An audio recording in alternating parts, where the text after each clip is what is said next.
क्या high post position name fame money होने के बावजूद कोई व्यक्ति अपने जीवन में विनम्र बन सकता है? ह्यूमिलिटी का फॉलो वो हम्बल बन सकता है? कई बार दोस्तों ऐसा देखा जाता है जब लोगों के पास रिसोर्सेज नहीं होते, उनका समय सही नहीं चल रहा होता और सब कुछ गड़बड़ चल रहा होता, तो लोग काफ़ी हम्बल होते हैं, विनम्र होते हैं, सहनशील होते हैं, दूसरों का सम्मान करते हैं, भगवान का भी सम्मान करते हैं। पर देखा जाए तो इसमें कोई बहुत बड़ी महानता नहीं है, क्योंकि अल्टीमेटली उस परिस्थिति में उस व्यक्ति के पास और कोई दूसरा उपाय भी नहीं है, कोई दूसरा चारा भी नहीं है। असली महानता तो तब कहलाएगी कि जब आप अपनी फील्ड में सबसे ज़्यादा आगे हो, सबसे सक्सेसफुल हो और आपको लोग फॉलो कर रहे हो, आपके पास नेम फेम मनी सब कुछ हो आपके पास, बट स्टिल आप अपने लाइफ में ह्यूमिलिटी फॉलो कर रहे हैं, आप विनम्र हैं, आप अपने आप को दूसरों से हीन मान रहे हैं, दूसरों से नीचे मान रहे हैं और सबका सम्मान कर रहे हैं। उस परिस्थिति में आपको महान माना जाएगा। जैसे कि फॉर एग्जांपल कई प्रकार के साइंटिस्ट आए चले गए, बट आज भी लोग डॉक्टर एपीजे अब्दुल कलाम को पढ़ते हैं, उनको फॉलो करते हैं, उनका सम्मान करते हैं। जैसे कई प्रकार के क्रिकेटर आए, कई लोग फेमस हुए और फिर चले गए, गायब हो गए, बट आज भी लोग सचिन तेंदुलकर को फॉलो करते हैं, उनके ऊपर विश्वास करते हैं, उनको अपना इंस्पिरेशन मानते हैं। उसी प्रकार से कई प्रकार के धर्म गुरु भी आए, बट आज भी लोग ऐसी भक्ति वेदांत स्वामी प्रभुपाद की शिक्षाओं का पालन पूरी दुनिया में करते हैं। तो ऐसा क्या यूनिक किया इन लोगों ने कि आज भी लोग इनको महान मानते हैं, इनको फॉलो करते हैं। सक्सेस तो आपको हर मोहल्ले, हर गली में, हर शहर में कोई व्यक्ति मिल जाएगा जिसकी सक्सेसफुल स्टोरी है, जिसके ऊपर मोटिवेशनल वीडियो बनाया जा सकता है। पर ऐसा क्या इन लोगों ने अलग किया कि जिनको आज भी लोग इनको फॉलो करते हैं? ये अलग ये है कि सक्सेसफुल होने के बावजूद, रिस्पॉन्सिबल काम करने के बावजूद, बड़े से बड़ा कार्य करने के बावजूद ये अपने जीवन में विनम्र बने रहे। इन्होंने ह्यूमिलिटी का फॉलो किया, इन्होंने कभी अपने ऊपर प्राइड को ओवररूल होने नहीं दिया। तो उसी प्रकार से दोस्तों आज हमारे टॉपिक ऑफ डिस्कशन, हमारे वीडियो का यही है कि how to do responsible work without getting pride. नमस्कार दोस्तों, मेरा नाम संदीप कुमार सिंह है। मैं शिक्षार्थकम के अंदर एक एजुकेटर हूँ, मेंटर हूँ। अभी लॉकडाउन चल रहा है, सभी लोग अपने घर में, मैं अपने पीजी, अपने हॉस्टल में एक छोटे से कमरे के अंदर बैठकर ये सोचा कि कुछ ना कुछ आप लोगों के साथ शेयर करूँ, इसलिए इस वीडियो को बना रहा हूँ। लोकेशन अच्छी नहीं है, आसपास से आवाज़ आ रही होगी, आप समझ लीजिएगा घर की बात है, थोड़ा आसपास से आवाज़ आ रही है। Now focus the topic of discussion. दोस्तों देखा जाए तो हर प्रकार के कार्य को करने के पीछे उसके एटीट्यूड, उसके इंटेंशन, उसके मूड का काफ़ी ज़्यादा इंपॉर्टेंट रोल होता है। जैसे कि हो सकता है कि एक्सटर्नली कोई व्यक्ति सक्सेसफुल हो बट उसका एटीट्यूड खराब हो, उसका इंटेंशन खराब हो। तो एटीट्यूड को सबसे ज़्यादा नेग्लेक्ट किया जाता है आज के समाज में। आज के समाज में सबसे ज़्यादा लोग एक्सटर्नल्स को देखते हैं, उसी से अट्रैक्ट होते हैं। But attitude is a very important part of any type of work. तो देखा जाए तो दो प्रकार के एटीट्यूड हो सकता है। नंबर 1, एक एटीट्यूड ये हो सकता है कि मैं किसी काम को कर रहा हूँ, सफल होना चाहता हूँ, सक्सेसफुल होना चाहता हूँ, ताकि मैं अपने सक्सेस को इस्तेमाल करूँ अपने पेरेंट्स, अपने सुपीरियर्स, अपने काउंसलर्स एंड अल्टीमेटली भगवान की सेवा में, समाज की सेवा में। दूसरा एटीट्यूड ये हो सकता है कि मैं फेमस होना चाहता हूँ, मैं पावरफुल होना चाहता हूँ, मैं चाहता हूं कि चारों तरफ मेरी चर्चाएं हों, लोग मुझे अपना आइडियल माने, मैं लोगों को एक्सप्लॉइट करूं, कंट्रोल करूं। तो देखा जाए तो जो दूसरा एटीट्यूड है, इस एटीट्यूड के अंदर जो व्यक्ति है वो उसको मिलने वाले प्रिविलेज का इस्तेमाल अपने पर्सनल यूज के लिए करना चाहता है। वहीं जो पहला एटीट्यूड है वो व्यक्ति पूरे अपने प्रिविलेज को लेकर भगवान की सेवा करना चाहता है, समाज की सेवा करना चाहता है। सो डिफरेंस इज जो है दोनों के एटीट्यूड में डिफरेंस है। हो सकता है दोनों व्यक्ति सक्सेसफुल हो जाएं, 2 व्यक्ति सक्सेसफुल हो रहे हैं, बट एक व्यक्ति जो है समाज का फायदा कर रहा है और एक व्यक्ति समाज का नुकसान कर रहा है। एक व्यक्ति जो है घोटाला कर रहा है और एक व्यक्ति जन सेवा कर रहा है। ऐसा इसलिए हो रहा है क्योंकि एटीट्यूड में डिफरेंस है। इसीलिए इस एटीट्यूड को सीखने की आवश्यकता है और इसको प्रैक्टिस करने की आवश्यकता है। बट बड़ी दुख की बात है कि आज के समय में ये कोई नहीं सिखाता है कि एटीट्यूड कैसे डेवलप करें, proper attitude. So coming to the point, किसी व्यक्ति को प्राइड क्यों आता है? प्राइड इसलिए आता है क्योंकि वो मिलने वाले जो उसको एप्रिसिएशन है, जो उसको तारीफ हो रहा है, उसको आसपास से एप्रिसिएशन मिलता है, उसको एक राइट एटीट्यूड में नहीं ले पाता है। Now again attitude is a main cause. So आगे हम अभी डिस्कस करने वाले हैं how to receive appreciation with right attitude. Because this is an art, ये कला है, इसको सीखने की आवश्यकता है, इसको प्रैक्टिस करने की आवश्यकता है, क्योंकि समाज में आज हर व्यक्ति बता रहा है कि आपको विनम्र बनना चाहिए, आपको सम्मान करना चाहिए। हर कंपनी आपसे एक्सपेक्ट करती है कि ओनर जो है मुझे रिस्पेक्ट करे और कॉपरेट करे, बट कोई ये नहीं सिखा रहा है कि भाई कैसे अपने अंदर ये एटीट्यूड कैसे विकसित करें, कैसे अपने अंदर इन क्वालिटीज को विकसित करें। खाली लोग ऊपर ऊपर से भाषण दे रहे हैं। तो आज इस वीडियो में हम कुछ एग्जाम्पल्स के थ्रू अभी दोस्तों डिस्कस करने का हम प्रयास करेंगे, हाउ टू डेवलप एटीट्यूड, ताकि हम राइट वे में अप्रिसिएशन को एक्सेप्ट कर पाए। फॉर एग्जाम्पल, पहला एग्जाम्पल एक मशीन का लेते हैं। जैसे एक मशीन है, मशीन को अगर हमने इलेक्ट्रिसिटी के सोर्स से कनेक्ट किया तो मशीन झटका मारती है, शॉक लगता है, बिजली के झटके लगते हैं। बट अगर उसी मशीन को अगर हमने प्रॉपर अर्थिंग से जोड़ दिया तो वो मशीन झटका नहीं मारती, जो एक्सेस इलेक्ट्रिसिटी होगा that will flow into the earth. उसी तरीके से हो सकता है कि हमें किसी व्यक्ति को, आपको, मुझे कोई नेम फेम मिल गया, कुछ हमने अच्छा काम कर लिया तो हमें बहुत घमंड आ गया, अहंकार आ गया, ऊंची आवाज में बात करने लगे, सोचने का नजरिया बदल गया। बट अगर हम अपने सक्सेस को पास ऑन कर दें, अपने सुपीरियर्स को, अपने काउंसलर्स को, एंड अल्टीमेटली भगवान को हम पास ऑन कर दें, तो हम झटका नहीं मारेंगे, हमसे लोगों का नुकसान नहीं होगा।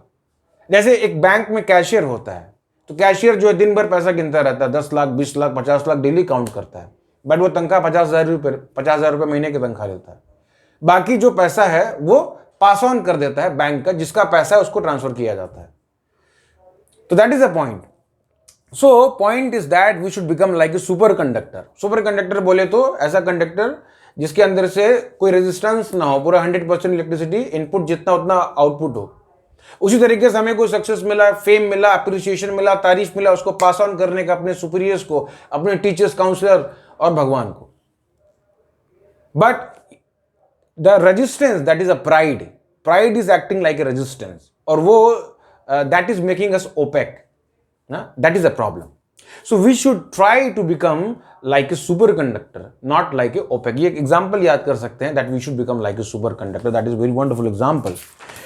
उसी प्रकार से देखा जाए तो कोई ये बोल सकता है ठीक है सर, हमें समझ में आ गया कि एटीट्यूड कैसा होना चाहिए, हमें एटीट्यूड सुपर कंडक्टर के तरीके से होना चाहिए, पास ऑन करना चाहिए, बट फिर भी जब अप्रिसिएशन मिलता है तो सर मैं भूल जाता हूँ, मुझे अहंकार आ जाता है, मैं प्राइड आ जाता है, सर क्या करूँ सब कुछ जानने के बाद। So how to see appreciation, that is very important question, and that is over next topic of discussion, कि अप्रिसिएशन को देखना कैसे है।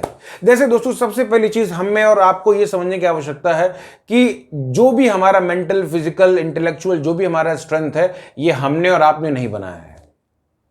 हमने और आपने ये चूज नहीं किया कि हमारी हाइट कितनी होगी, हमारा बर्थ कहां पे होगा, हमारे पेरेंट कौन से होंगे, हमें रिसोर्सेज कौन कौन से मिलेंगे, ये हमने चूज नहीं किया है कि हम इंडिया में बर्थ होगा, यूपी में बर्थ होगा। That all thing has been design by Lord, that we have to understand. हमारी बुद्धि, हमारा ब्रेन, जिसका इस्तेमाल करके हम हर प्रकार के सक्सेस को अचीव कर रहे हैं, वो ब्रेन भी हमने नहीं बनाया है। अल्टीमेटली देखा जाए तो जिन चीज़ों का इस्तेमाल कर हम सक्सेस पा रहे हैं, जिन चीज़ों को पाकर हमें अप्रिसिएशन दिया जा रहा है, वो सारी चीज़ें भगवान ने बनाई है। चाहे हमारा ब्रेन हो, इंटेलिजेंस हो, चाहे नेचुरल रिसोर्सेज भी क्यों ना हो, चाहे मेटल्स, नॉन मेटल्स, या हर प्रकार की जो चीज़ें हैं, नेचर की जो रिसोर्सेज हमें मिल रही हैं, जिसका इस्तेमाल कर हमें सक्सेस मिल रहा है, वो वस्तुएं भी भगवान ने ही बनाई है। So ultimately the credit goes to God, not to me. So उसीलिए देखा जाए तो we should see over self. सवाल ये था, टॉपिक ये चल रहा था, हाउ टू सी अप्रिसिएशन।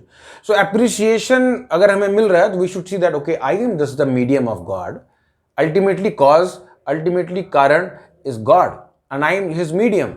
जैसे फॉर एग्जांपल क्रिकेट का मैच होता है, अभी आईपीएल भी चल रहा होगा, आपको याद होगा कि अभी कुछ दिनों पहले रविंद्र जडेजा ने एक बहुत शानदार पारी खेली, एक ओवर में 37 रन मार दिए। तो इतनी धुआंधार पारी खेलने के बाद मैन ऑफ द मैच किसको मिला? रविंद्र जडेजा को मिला। पर देखा जाए तो सारा चौके छक्के किसने मारे? उसके बैट ने मारा, उसने नहीं मारा, बैट ने मारा। बट बैट को कोई पूछ रहा, बैट पता नहीं कहां पर है।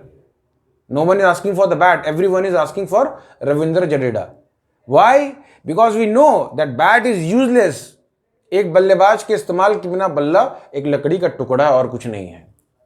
वो बल्लेबाज के ऊपर है, बल्लेबाज उस बैटिंग को यूज करता है, उस बैट को यूज करता है, इस वजह से बैट से चौका छक्का मारने वाला व्यक्ति है, वो बल्लेबाज है। उसी तरीके से that bat is the medium of that batsman. उसी तरीके से we are the mediums of God. भगवान हमारा इस्तेमाल करके इस नेचुरल क्रिकेट में, यूनिवर्सल क्रिकेट के अंदर भगवान बैटिंग कर रहे हैं और चौके छक्के लगा रहे हैं अपने हिसाब से। So ultimately man of the match should be given to God. हमें मैन ऑफ द मैच नहीं मिलना चाहिए, that is the point, the doer is God.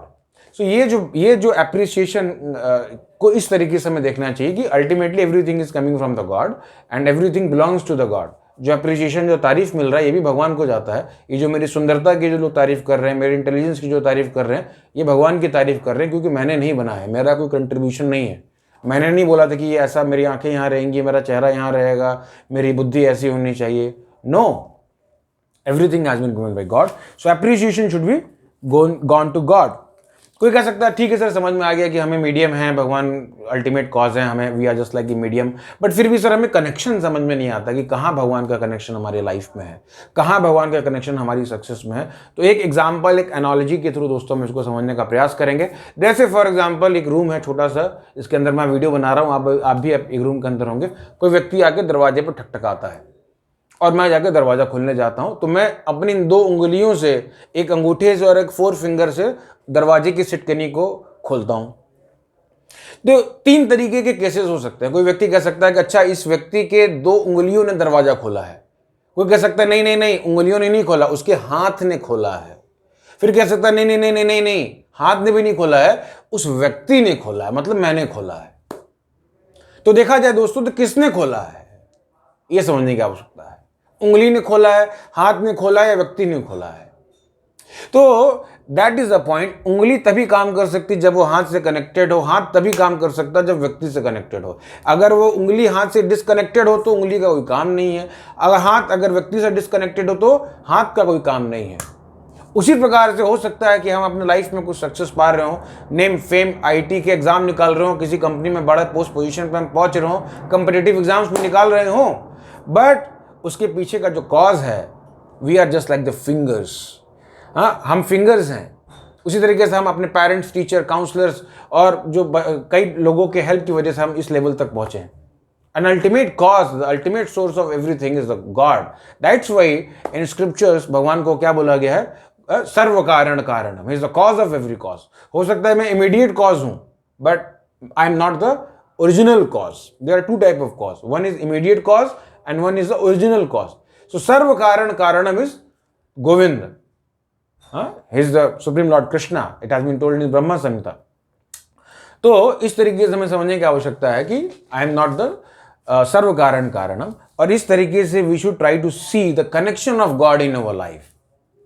Connection of God in our life. तो principle is that a part is deriving the strength from the whole. If a part is different from the whole, then there will be no strength. जैसे for example मेरा हाथ है, तो मेरा हाथ जो है काउंट कर सकता है, सामान उठा सकता है, खा सकता है, किसी को मार सकता है, सेल्फ डिफेंस कर सकता है, बट ये तभी तक कर सकता है जब ये बॉडी से कनेक्टेड है। बट अगर ये बॉडी से डिसकनेक्टेड हो, then this hand is useless, there is no use of this hand. उसी तरीके से जैसे बल्ब है, तो बल्ब तभी जल सकता है जब ये पावर हाउस से, पावर स्टेशन से कनेक्टेड है। Without the connection of the power house, this bulb is of no use. उसी तरीके से हो सकता है हम अपने लाइफ में बहुत बड़े बड़े कार्य कर रहे हैं, बहुत अच्छा नाम कर रहे हो, पढ़ाई में अच्छा कर रहे हो, पैसा अच्छा कमा रहे हो, बट वो तभी हम कर सकते हैं जब हम कनेक्शन हमारा भगवान के साथ हो। Without the connection we can not do anything. So we are flourishing because we are connecting with God. So ultimately the credit goes to the God. This is the connection we have to see. We are connected to our teachers, counselors, and ultimately we are connected to God. That's why we are able to flourish. Otherwise, so many people are perishing in their life. Why we are flourishing? Because we are connected to Lord. So ये एक mood है, अगर हम इस mood से देखेंगे, so we can avoid the pride in our life. हम responsible कार्य करते हुए भी हम प्राइड से बच पाएंगे अगर हम एक कनेक्शन विजन डेवलप कर पाएंगे। अगर हम नहीं डेवलप करेंगे तो क्या होगा?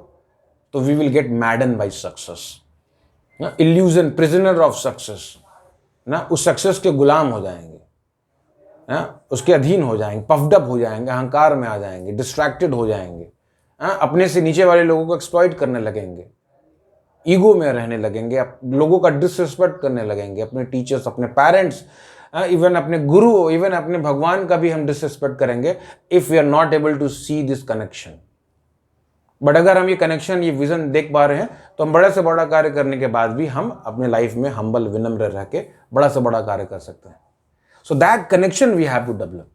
Otherwise we will get puffed up, and जो भी पफ्ड अप हुआ, जो भी अहंकार में आया दोस्तों, बड़े बड़े लोग धर्म धुरंधर आए, रोमन सिविलाइजेशन आई और कहाँ चले गई किसी को पता नहीं है.